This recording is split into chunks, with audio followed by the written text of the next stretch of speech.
যদি আপনি নিজেকে লোকের কাছে আরও বেশি ভ্যালুয়েবল এবং অনেক বেশি আকর্ষণীয় করে তুলতে চান, তাহলে জীবনে বড় বড় চেঞ্জের কোনো প্রয়োজন নেই বা একাধিক চেঞ্জের কোনো প্রয়োজন নেই। ছোট ছোট চেঞ্জ আপনার জীবনকে বদলে দিতে পারে এবং আপনি লোকের কাছে হয়ে উঠতে পারেন আকর্ষণীয় এবং অনেক বেশি মূল্যবান।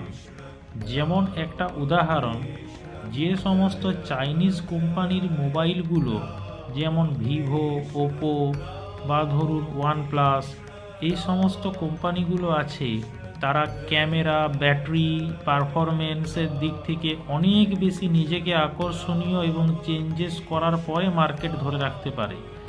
কিন্তু বছরের পর বছর শুধুমাত্র সিকিউরিটি আপগ্রেড করার মাধ্যমে স্যামসাং এবং অ্যাপেল নিজেদেরকে মার্কেটে একটা ভালো জায়গায় টিকিয়ে রেখেছে।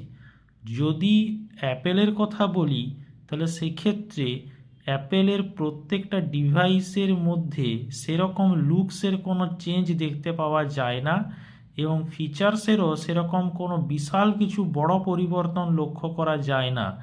তবুও মানুষ অ্যাপেলকে নিজের স্ট্যাটাস সিম্বল হিসেবে মনে করে এবং শো অফের একটা বিষয়বস্তু হিসেবে সেটাকে গ্রহণ করে।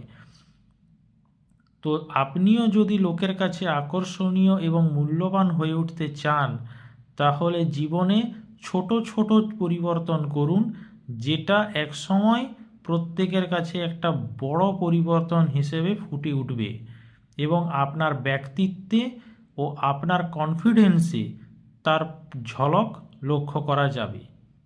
যদি ভিডিও ভালো লেগে থাকে, অবশ্যই ভিডিওটাতে একটা লাইক করবেন।